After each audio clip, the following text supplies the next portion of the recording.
Assalamualaikum warahmatullahi wabarakatuh. Bismillahirrahmanirrahim. La haula wala quwata illa billah.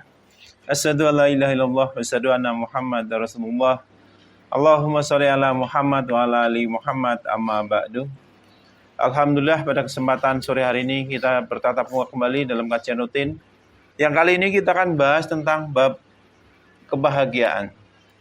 Sebelum kita membahas tentang kebahagiaan, ya, izinkan saya untuk bertanya pada semuanya. Siapa yang tidak ingin bahagia? Siapa yang tidak kepengin bahagia? Tetapi banyakkan orang tuh pengen bahagia. Semua orang pengen bahagia. Terus apa yang sebenarnya membuat manusia itu bahagia itu apa sebenarnya? Yang membuat kita bahagia itu apa? Relatif. Tergantung cara pandang seseorang.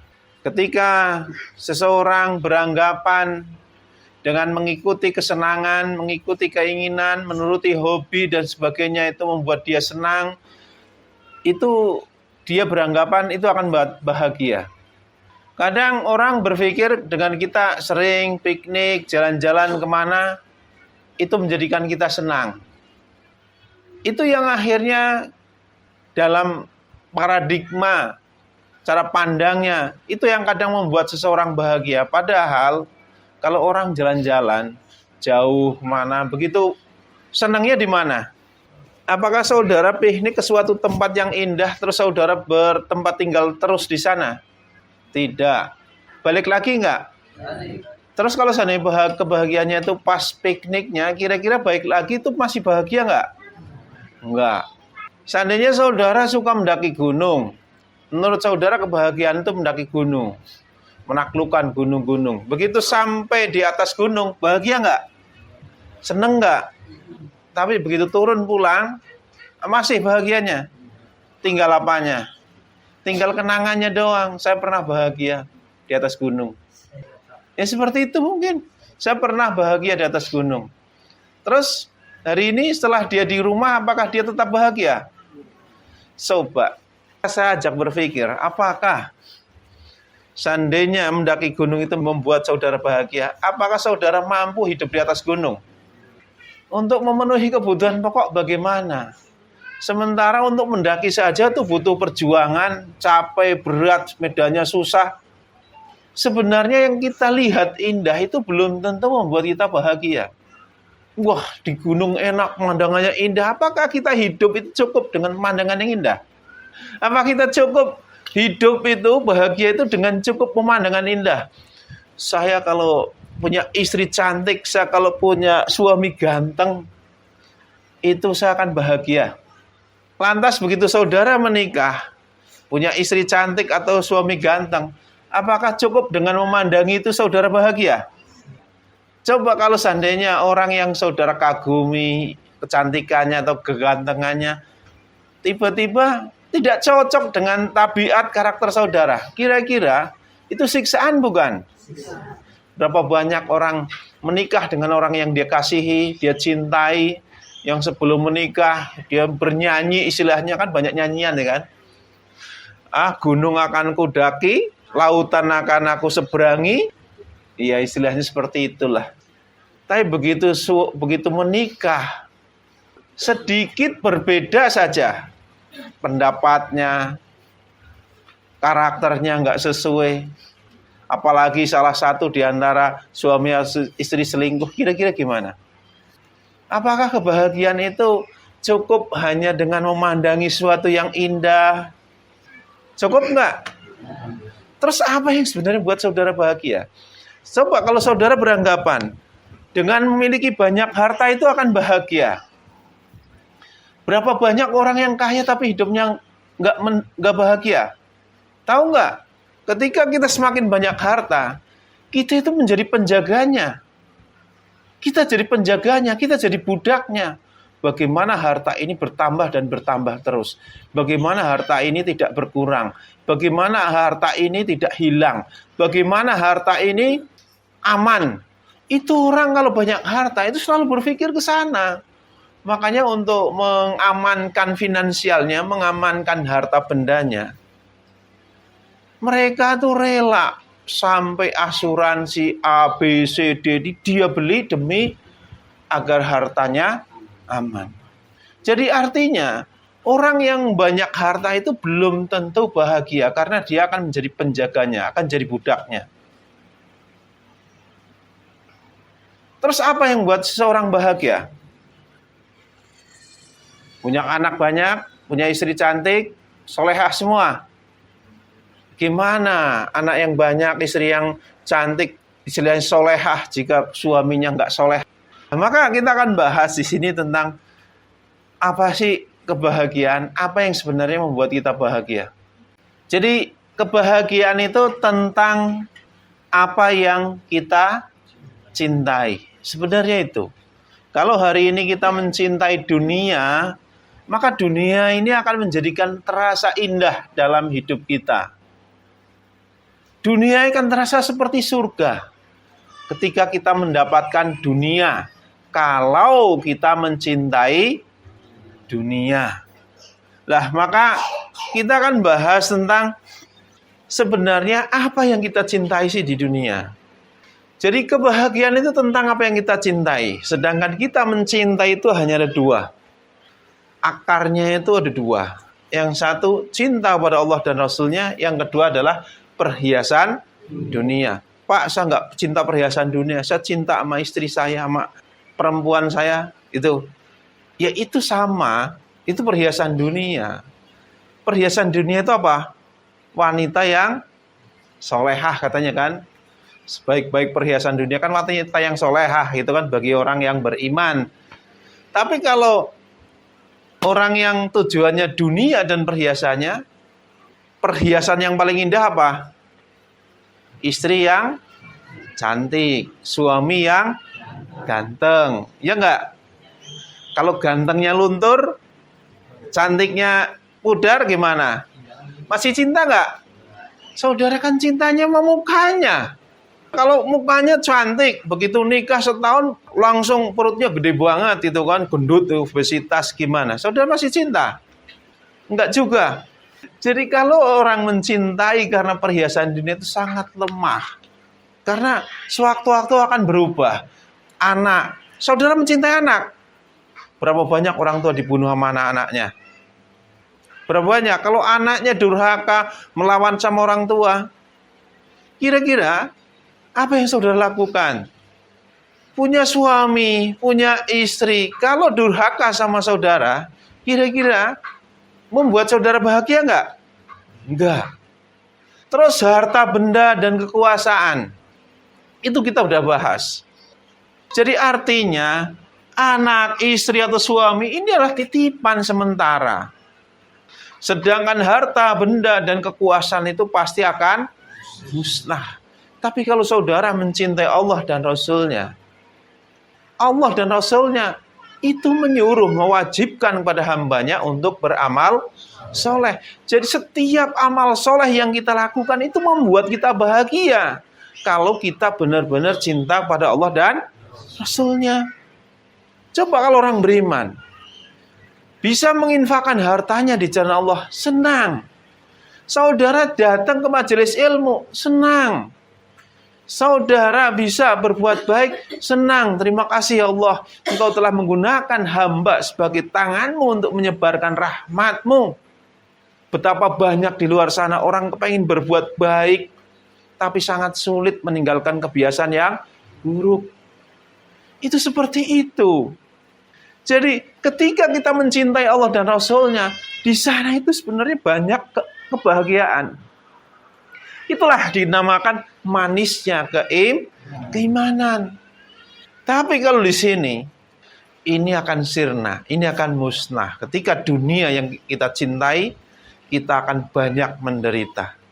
Maka di dalam Quran surat Ali Imran ayat 14-15, Allah Subhanahu wa taala berfirman, Bismillahirrahmanirrahim. Dijadikan terasa indah dalam pandangan manusia cinta terhadap apa yang diinginkan. Berupa perempuan-perempuan, anak-anak, harta benda yang bertumpuk dalam bentuk emas dan perak, kuda pilihan, hewan ternak, dan sawah ladang. Itulah kesenangan hidup di dunia. Dan di sisi Allah lah tempat kembali yang baik. Terus ayat selanjutnya.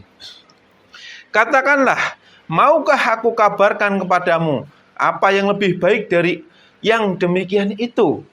Jadi apa yang lebih baik daripada yang ini nih? Yang dikatakan apa? Perempuan-perempuan, anak-anak, harta benda yang bertumpuk dalam bentuk emas, perak, dan kuda pilihan, hewan ternak, sawah ladang. Daripada ini semua, ada yang lebih baik kata Allah. Yaitu, bagi orang-orang beriman, yaitu bertakwa. Orang yang bertakwa, tersedia di sisi Tuhan mereka, surga-surga yang mengalir di bawahnya, sungai-sungai. Kata Allah, dunia dan perhiasannya itu nggak ada apa-apanya. Dan yang lebih baik itu surga dan yang di bawahnya mengalir sungai-sungai. Mereka kekal di dalamnya dan pasangan-pasangan yang suci serta ridho Allah. Dan Allah maha melihat hamba-hamba. Ada yang sebagian berpendapat kalimat ayat ini dijadikan terasa indah dalam pandangan manusia. Itu fitrah katanya buat manusia. Padahal bukan. Manusia itu jamak, ada yang iman dan ada yang kafir. Jadi orang yang mandang dunia indah itu lebih kepada orang-orang yang kafir, karena di dalam ayat lain apa bunyinya? Dunia ini jadikan terasa indah dalam pandangan orang-orang kafir. Kalau orang beriman apa? Penjara. Ini yang dimaksud. Maka kalau kita mencintai perhiasan dunia yang berlebihan, itu kita akan banyak menderita, bukannya bahagia. Saudara kepengen jadi dokter. Seandainya sekolah, kuliah, pengen jadi dokter. Begitu sudah jadi dokter, apakah setelah jadi dokter seseorang itu bisa menjadi bahagia? Karena cita-citanya tercapai. Tanya sama semua dokter, bahagia nggak? Enggak. Kenapa? Masih buka praktek. Coba kalau udah jadi dokter udah bahagia, ngapain buka praktek, kan sudah jadi dokter. Buka praktek nyari apa? Duit. Ngobatin orang. Ya kan? Ya kalau yang benar ya mereka banyak untuk menolongnya.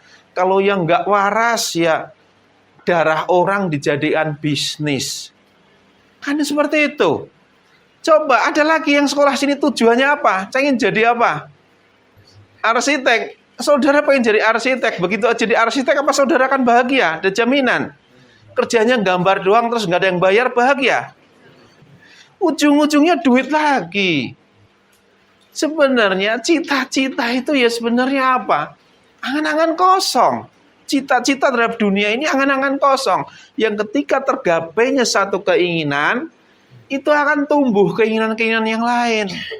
Begitu tergapai keinginan lagi, tumbuh keinginan lain. Jadi seorang tergapainya sebuah cita-cita, keinginan, itu bukan tolak ukur kebahagiaan.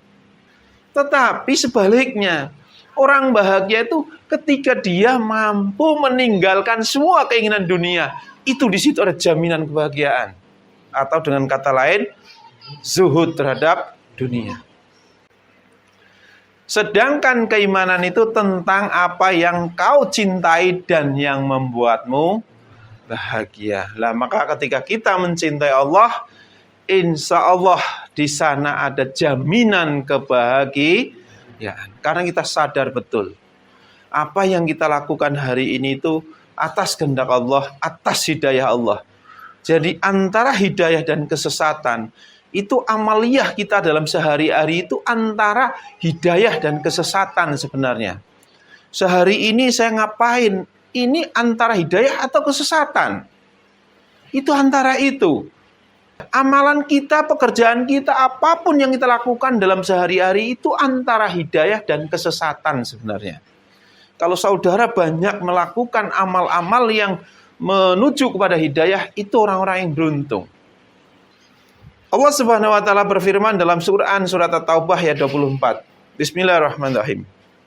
Katakanlah, jika bapak-bapakmu anak-anakmu, saudara-saudaramu, istri-istrimu, keluargamu, harta kekayaan yang kamu usahakan, perdagangan yang kamu khawatirkan kerugiannya, dan rumah-rumah tempat tinggal yang kamu sukai, lebih kamu cintai daripada Allah dan Rasul-Nya, serta berjihad di jalannya, maka tunggulah sampai Allah memberikan keputusannya. Dan Allah tidak memberi petunjuk pada orang-orang yang fasik. Ayat ini tuh pukulan buat kita. Kalau hari ini kita lebih mencintai perhiasan dunia daripada Allah dan Rasul-Nya, apa kata Allah? Kita termasuk orang-orang yang fasik. Rasulullah SAW beliau bersabda, dunia ibarat penjara orang-orang mukmin dan surganya orang-orang kafir. Hadis riwayat Ibnu Majah. Jadi kalau kita di dunia tidak mampu memenjarakan hati kita, memenjarakan pikiran kita, memenjarakan amaliyah kita, kecuali amaliyah yang menuju jalan hidayah, kita akan termasuk orang-orang yang rugi. Maka dunia ini adalah sebuah titipan. Kalau titipan gimana? Saya seandainya ngasih gambaran, yang pernah saya kasih gambaran dahulu ya. Kayak gini. Seandainya saudara datang ke supermarket terdekat sini. Kan banyak supermarket kan ya kan? Kita datang ke sana, parkir motor atau mobil, kita masuk ke dalam. Di sana ada tukang parkir. Ada juru parkir. Begitu kita keluar, motor yang kita parkirkan, motor yang kita titipkan pada juru parkir mau diambil nggak boleh. Nggak boleh. Sampai kita tarik aja, dia nangis. Jangan motorku, jangan mobilku. Kira-kira saudara ini gimana memperlakukan orang seperti itu? Lucu, aneh atau apa? Seperti cara pandang saudara melihat orang seperti itu gimana? Lucu, yang benar. Lucu apa enggak? Lucu lah, ternyata itu orang adalah saudara sendiri. Gimana? Saudara hidup, dihidupkan oleh Allah, diciptakan oleh Allah, lahir setelah besar, punya anak, dikasih titipan, yaitu anak tersebut, dikasih istri, dikasih suami, titipan. Tiba-tiba Allah ambil titipan saja. Saudara nangis, wah, gitu kenceng banget. Kira-kira apa yang sebenarnya saudara hak memiliki? Apakah saudara memiliki hak untuk memiliki anak atau segala macam? Apakah itu benar-benar hak saudara? Apakah istri itu hak saudara? Tapi itulah Anda. Atas nama Allah, semua atas nama Allah. Tapi giliran setelah saudara dianugerahi anak ataupun istri atau suami, saudara memperlakukan seperti hak saudara, seperti milik saudara. Saudara menikah, itu punya hak apa? Membimbing istri atau suami, ya, istri atau anak kita. Itu ke jalan Allah, kembalikan kepada Allah, karena Allah pemilik segala warisan di dunia ini. Tapi saudara miliki, saudara atur sendiri, saudara mengatur jalan hidupnya, semuanya harus ditentukan oleh saudara. Jadi ini yang terjadi. Sehingga ketika perhiasan dunia seakan-akan menjadi tujuan hidup saudara, atau perhiasan dunia ini menjadi tujuan hidup saya, saudara, maka saudara akan menjadi penjaga ini semua. Ntar ada yang bertanya, bagaimana ketika, kan ada ayatnya, jagalah anak dan istrimu dari api neraka. Itu maksudnya apa? Apakah kita bisa menjaga mereka? Artinya kita itu nggak bisa menjaga mereka kecuali jangan memberi pintu celah kepada setan masuk kepada keluarga kita. Karena apa? Dalam keluarga pintunya adalah kedua orang. Artinya itu ketika saudara memberi celah pada mereka sehingga setan masuk menghasut istri saudara, menghasut anak saudara, yang akhirnya siapa yang rugi? Ujian datang pada saudara karena saudara memberi celah pada mereka. Walaupun ayat tersebut jagalah anak dan istrimu, tetapi lebih kepada bagaimana menutup jalan-jalan setan agar setan tidak menghasut keluarga saudara. Siapa yang pengen bahagia? Amin. Terus, kebahagiaan itu antara dua hal. Cinta dunia dan mencintai Allah dan Rasul-Nya. Kira-kira saudara memilih yang mana? Serius. Kalau saudara mencintai Allah dan Rasul-Nya, ya sebagaimana seandainya saudara itu, nih bapak-bapak mencintai istri atau mencintai anak, memberikan sesuatu yang diingini oleh istri atau anak, itu kebahagiaan bukan? Ayo bapak-bapak nih. Ya, saudara kan mencintai anak dan istri. Memberikan sesuatu yang diinginkan oleh anak dan istri, bahagia enggak?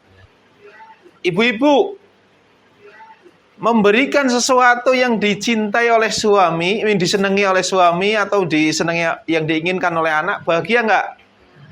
Iya. Kalau saudara mencintai Allah dan Rasul-Nya, ketika saudara mampu memberikan sesuatu yang diinginkan oleh Allah, bahagia enggak? Itu maksudnya. Apa yang Allah inginkan, apa Allah yang kehendaki, apa yang Allah ridhoi, saudara mampu melakukannya, itu sebuah kebahagiaan. Karena apa? Ya tadi perbandingannya seperti itu. Ketika saudara mencintai anak, memberikan sesuatu yang diinginkan anak, itu sebuah kebahagiaan. Begitupun kita mencintai Allah dan Rasul-Nya.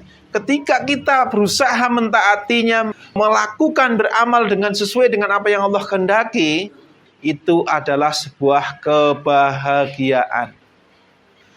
Makanya di dalam Quran, dalam hadis itu banyak keterangan. Makanya ada sebuah hadis menerangkan, siapa yang pengen dicintai oleh Allah, maka bersikap zuhudlah terhadap dunia. Siapa yang pengen dicintai oleh manusia, zuhudlah terhadap apa yang diinginkan oleh manusia. Itu ada hadis sahih. Maka ketika kita menginginkan Allah yang kita cintai itu senang melihat kita, ridho melihat kita, kuncinya apa? Taati apapun perintahnya. Coba hari ini saudara lebih mencari, saudara itu apakah benar-benar mencintai Allah atau mencintai perhiasan dunia? Coba sehari semalam, dari bangun sampai kita tidur lagi, saudara beramal lebih banyak untuk dalam mentaati Allah atau beramal untuk hawa nafsu saudara? Ketika seseorang mencintai istri atau anak, itu biasanya sehari itu juga fokus bagaimana agar saya berguna, bisa menjadikan kita itu berguna untuk orang yang kita cintai. Betul nggak? Kalau seandainya kita benar mencintai Allah, seberapa seriuskah saudara berjuang agar menggapai ridho Allah? Karena apa? Kebahagiaan orang beriman dan orang kafir itu berbeda. Kebahagiaan orang kafir ketika mendapatkan dunia, karena tolak ukur kebahagiaan itu, kesuksesannya adalah perhiasan. Dapat duit, alhamdulillah. Begitu duitnya ini, alhamdulillahnya beda. Kalau duitnya banyak. Kalau sedikit, wah gara-gara hujan. Wah gara-gara libur. Wah gara-gara apa. Wah gara-gara motorku ngembes. Wah gara-gara apa. Itu ngedumel. Jadi saudara sebenarnya bersyukur enggak kalau demikian? Jadi orang yang kafir itu kebahagiaannya tolak ukurnya adalah dunia. Semakin banyak harta yang dia raih, dia semakin bahagia. Saudara kira-kira semakin banyak harta yang saudara dapatkan, bahagia enggak? Nih, kalau orang beriman itu dapat duit banyak, bingung lagi. Ya Allah, Engkau anugerahkan pada saya rezeki yang banyak. Ini harus saya sampaikan. Ini di sini ada hak fakir miskin. Itu orang beriman. Jadi begitu dapat rezeki banyak nggak bahagia. Karena apa? Dia masih punya tanggung jawab untuk menyampaikan, menyalurkan rezekinya. Maka Rasulullah itu pernah ada orang dapat istilahnya pungutan namanya rampasan perang. Ghanimah. Begitu didapat di masjid dibagi-bagi masih nyisa 1 dinar apa 2 dinar. 1 dinar berapa Pak ya? 1 kambing apa ya? Kurang lebih 1 seekor kambing. Kalau seandainya kita hartanya lebih seneng nggak? Rasulullah bingung. Wah ini masih sisa nih, masih lebih. Coba cari orang-orang yang belum kebagian siapa. Atau siapa yang fakir miskin. Benar-benar. Sampai hanya karena nyisa 1 dinar Rasulullah nggak pulang ke rumah. Karena takut kalau uang dia tinggalin, dia wafat takut jadi hisab. Makanya sampai begitu pagi tiba Rasulullah nggak tidur nunggu di masjid. Siapa yang belum dapat begitu pagi ada sahabat yang datang ada yang belum bagian. Akhirnya di bawah diambil sono kasihkan sekarang juga. Baru Rasulullah pulang. Hari ini berbeda. Saudara nggak pulang-pulang, sebelum saudara dapat uang. Ini gimana? Dagang sepi, pantang pulang sebelum habis, gitu kan? Walaupun jam maghrib sekalipun, wah nanti tunggu Isya, siapa tahu setelah Isya dapat lagi. Begitu berangkat lagi besok jam 10 habis. Alhamdulillah habis semua. Allah memberikan harta hari ini, memberikan rezeki padaku. Terima kasih Allah, pulang dengan bangganya. Sering nggak kayak gitu? Saya kasih bacaan ayatnya. Quran Hud ayat 11, 10 dan sampai dengan 12. Bismillahirrahmanirrahim. Dan jika kami berikan kebahagiaan kepadanya setelah ditimpa bencana yang menimpanya, niscaya dia akan berkata, telah hilang bencana itu dariku. Sesungguhnya dia merasa sangat gembira dan bangga. Kecuali orang-orang yang sabar dan mengerjakan kebajikan. Mereka memperoleh ampunan dan pahala yang besar. Maka boleh jadi engkau Muhammad hendak meninggalkan sebagian dari apa yang diwahyukan kepadamu dan dadamu sempit karenanya. Karena mereka akan mengatakan, mengapa tidak diturunkan kepadanya harta kekayaan atau datang bersamanya malaikat? Sungguh, engkau hanyalah seorang pemberi peringatan dan Allah pemelihara segala sesuatu. Ini menceritakan orang yang begitu dikasih kelapangan rezeki, dia bangga, dia bahagia, dia beranggapan Allah sedang memuliakannya. Itu juga disebut di dalam surat Al-Fajr. Maka di sini ditekankan oleh utusannya di sana pada Allah, pada Rasulullah, yaitu ya, dikatakan, maka boleh jadi engkau Muhammad hendak meninggalkan sebagian dari apa yang diturunkan kepadamu. Jadi ayat-ayat tentang zuhud, ayat-ayat tentang meninggalkan perhiasan dunia, kayaknya berat ini nggak usah dipakai gitu. Jadi boleh jadi gitu kan. Rasulullah udah kepikiran mungkin atau enggak tahu, Allahu a'lam ya. Jadi meninggalkan dari apa yang diwahyukan kepadamu dan dadamu terasa sempit oleh karena Rasulullah itu perjuangan dalam menyampaikan zuhud pada umatnya, itu perjuangan. Karena apa? Sempit dadanya karena sakit. Lah ini diterangkan. Karena apa? Karena mereka akan mengatakan, mengapa tidak diturunkan kepadanya Muhammad kekayaan atau bersamanya seorang. Hari ini orang beranggapan Nabi dan Rasul kan orang yang kaya-kaya. Jadi begitu diutus utusannya ya membawa kekayaan. Al-Mahdi juga di akhir zaman membawa kekayaan yang melimpah, akan membagi-bagikan secara rata, seakan-akan Al-Mahdi diutus pasti orang kaya. Maka yang ditunggu apa? Kekayaannya. Yang ditunggu hartanya. Seneng banget tunggu Al-Mahdi. Karena apa? Nggak kepengen kiri lagi. Seperti itu kira-kira. Terus di dalam Quran surat Al-Fajr ayat 15 sampai 16. Bismillahirrahmanirrahim. Maka adapun manusia apabila Tuhan mengujinya lalu memuliakannya dan memberinya kesenangan, maka dia berkata, Tuhanku telah memuliakanku. Namun apabila Tuhan mengujinya lalu membatasi rezekinya, maka dia berkata, Tuhanku telah menghinakanku. Banyak gak kayak gini? Saudara miskin, seakan-akan Allah sedang menghinakan saudara.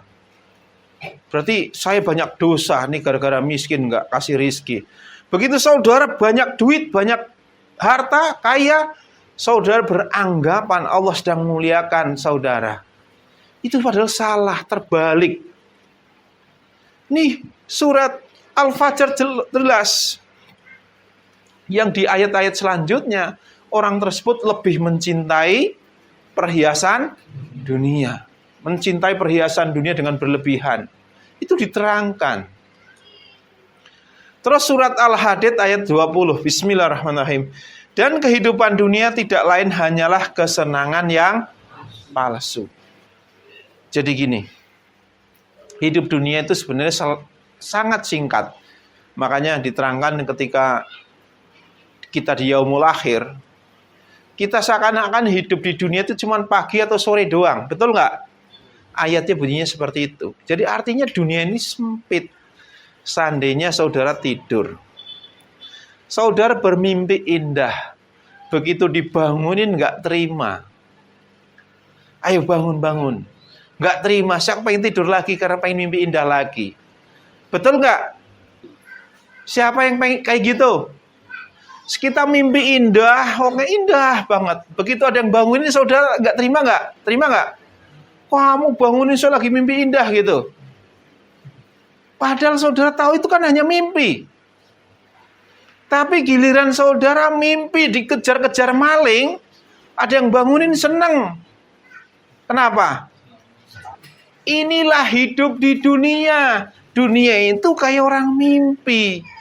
Saudara menjadikan dunia sebagai tujuannya. Kalau dunia ini sebagaimana seperti surga, maka saudara akan nggak mau mati, takut mati. Dibangunin susah ibaratnya kalau tidur. Tapi giliran saudara sengsara atau apa, pengennya bunuh diri.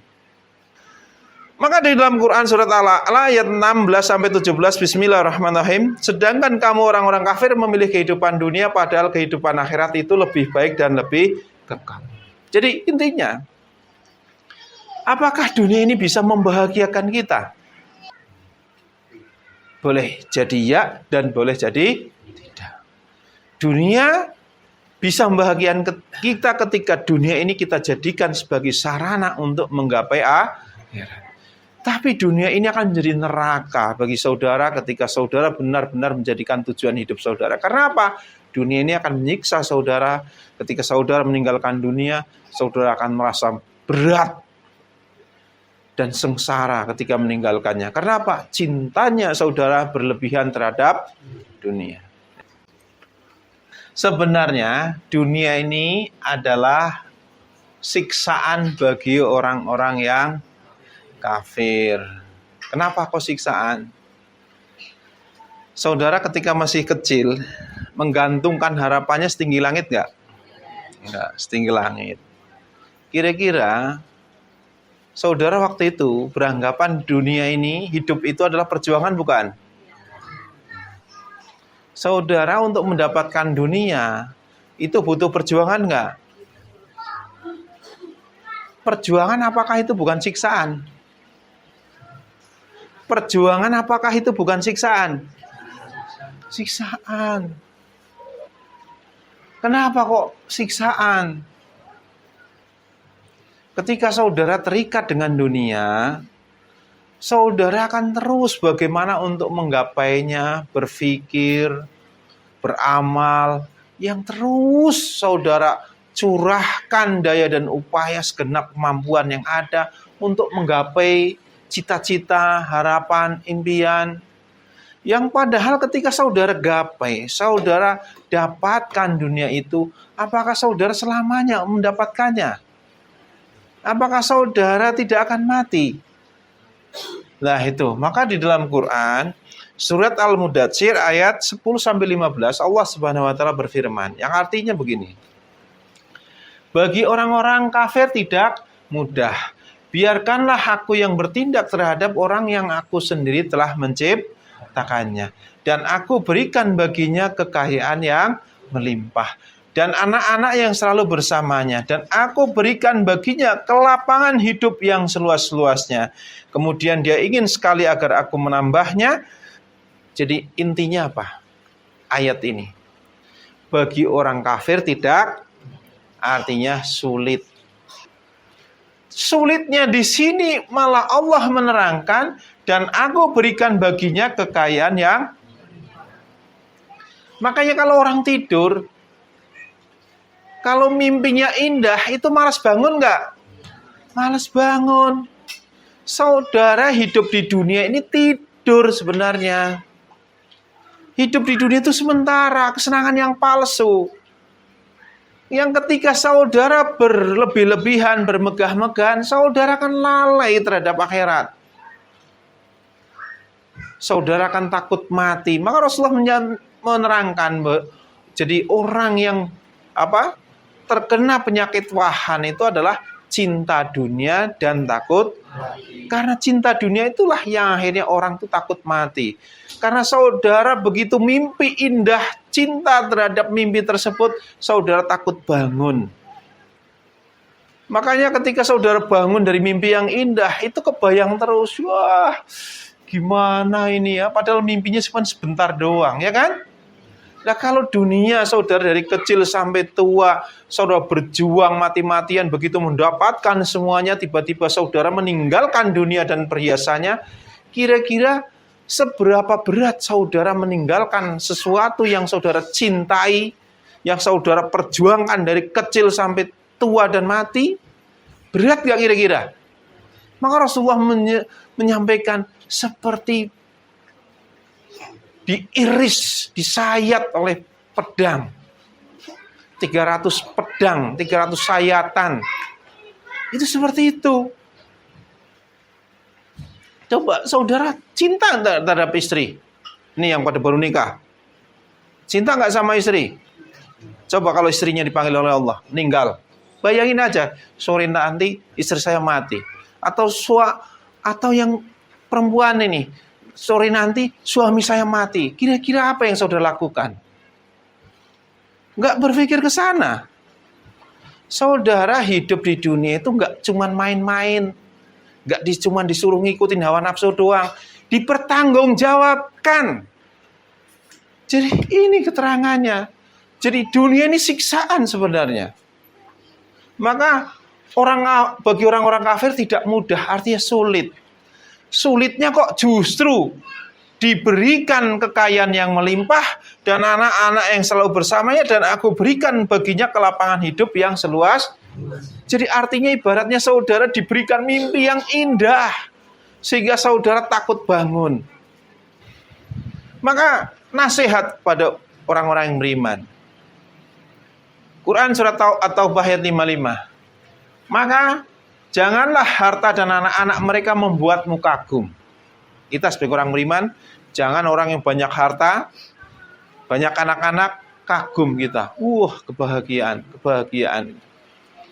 Sesungguhnya maksud Allah dengan itu adalah untuk menyiksa mereka dalam kehidupan dunia dan kelak akan mati dalam keadaan kafir. Kafir itu tidak. Harusnya orang beriman itu yang ditaati apa? Akhirat. Yang harus dijadikan tujuan hidupnya adalah akhirat. Keimanan itu bicara tentang akhirat. Jadi orang hidup di dunia tapi tidak mengimani akhirat, itu kafir. Tidak menjadikan akhirat sebagai tujuannya, kafir. Jadi dia meninggalkan dunia yang dia imani dan dia menuju akhirat yang dia tidak percaya. Itu yang menjadikan dia tersiksa. Tapi kalau orang yang beriman, yang imannya pada akhirat, ya, tujuan hidupnya memang pada akhirat, meninggalkan dunia itu seperti bangun dari mimpi yang buruk. keluar penjara. Di ayat yang lain, surat At-Taubah ayat 85 diterangkan, bismillahirrahmanirrahim. Dan janganlah engkau Muhammad kagum terhadap harta dan anak-anak mereka, sesungguhnya dengan itu Allah hendak menyiksa mereka di dunia dan agar nyawa mereka melayang sedang mereka dalam keadaan kafir. Itu diterangkan dua hal. Kita membahas Rasulullah SAW pernah bersabda, dunia bagi akhirat itu tidak lain seperti salah seorang dari kalian yang mencelupkan jarinya ke laut, lalu perhatikanlah apa yang dia bawa kembali. Hadis riwayat Tirmizi nomor 2245. Jadi dunia dan akhirat perbandingannya seperti kita mencelupkan satu jari ke laut dan kita angkat. Air yang nempel di jari itulah dunia. Jadi tidak lebih dari satu tetes. Sekarang seandainya saudara belajar, ya kan? Terus saudara mengetahui nilai rupiah segala macam. Saudara disuruh milih ada uang 1 rupiah dan 1 triliun. Kira-kira saudara pilih yang mana? 1 triliun. 1 rupiah buat apa? Ada gunanya enggak? Ya buat nilai-nilai cukup kan? 1 juta kurang 1 rupiah kurang kan? Dan sekarang saudara disuruh milih 1 tetes apa lautan? Lautan. Terus ada orang yang pandai banget, cerdas banget, pinter banget, gelarnya profesor doktor, tetapi dalam bidang 1 tetes air. Padahal yang lautan seluas itu dia nggak mau mempelajari. Yang dia pelajari yang 1 tetes. Dia lebih memilih yang 1 tetes. Kira-kira ya istilahnya ada juga seperti sebagaimana uang tadi. Ada orang yang ngaku hebat, canggih sekali, lebih milih 1 rupiah daripada 1 triliun. Kira-kira orang itu bodoh, pinter, atau TOLOL? Nah sekarang saya nanya, kira-kira pinter nggak? Mau sepinter apapun, cerdas apapun, lah orang milih 1 tetes, yang lautan juga ada, pinter nggak? Saudara jangan minder dengan orang yang seperti itu. Jadi secerdas apapun dirimu ketika dunia sebagai tujuan hidupmu, seperti engkau memilih 1 tetes air daripada lautan. Seperti engkau memilih 1 rupiah daripada 1. Artinya apa? Saudara bodoh sebenarnya. Saudara memperjuangkan sesuatu yang padahal akan saudara tinggal. Jadi kira-kira ketika kita menjadikan dunia sebagai tujuan, ada nggak sisi kebahagiaannya? Ada nggak? Nggak ada. Kebahagiaan semu, kesenangan semu. Kebahagiaan itu tolak ukurnya itu bukan masalah kesenangan. Kesenangan itu ketika kita mampu memiliki dan menikmati. Sedangkan dunia ini akan kita tinggal kalau kita nggak meninggal terlebih dahulu. Jadi artinya kita nggak mungkin memiliki dunia ini dan nggak mungkin selamanya kita menikmati dunia. Jadi kalau masalah kesenangan, maka Allah terangkan di dunia ini kesenangan yang palsu. Ya, kalau saudara beranggapan kebahagiaan itu lahir dari kesenangan, saudara keliru. Saudara tidak akan bahagia di dunia ini. Tapi ketika saudara menjadikan Allah dan Rasulnya sebagai tujuan hidup kita, insya Allah dari setiap kebaikan yang saudara lakukan, itu adalah sebuah kebahagiaan. Setiap hidayah yang saudara rengkuh adalah kebahagiaan. Setiap kebaikan yang saudara lakukan terhadap istri saudara, suami saudara, anak saudara, orang lain, tetangga saudara, atau siapapun, itu adalah kebahagiaan. Karena orang beriman diutus oleh Allah untuk apa? Sebagai rahmat bagi semesta. Jadi ketika kita mampu memanfaatkan diri untuk semesta, untuk semuanya, itu adalah kebahagiaan. Maka pertimbangkan sekali lagi. saudara mau batasi kebahagiaan saudara dengan menjadikan dunia sebagai tujuan, atau saudara menjadikan Allah dan akhirat sebagai tujuan hidup saudara sehingga saudara akan bahagia abadi? Kembali kepada saudara. Demikian tadi apa yang bisa saya sampaikan. Ada salah kata dari pribadi saya, benar dari Allah semata-mata. Dan saya akhiri. Wassalamualaikum warahmatullahi wabarakatuh.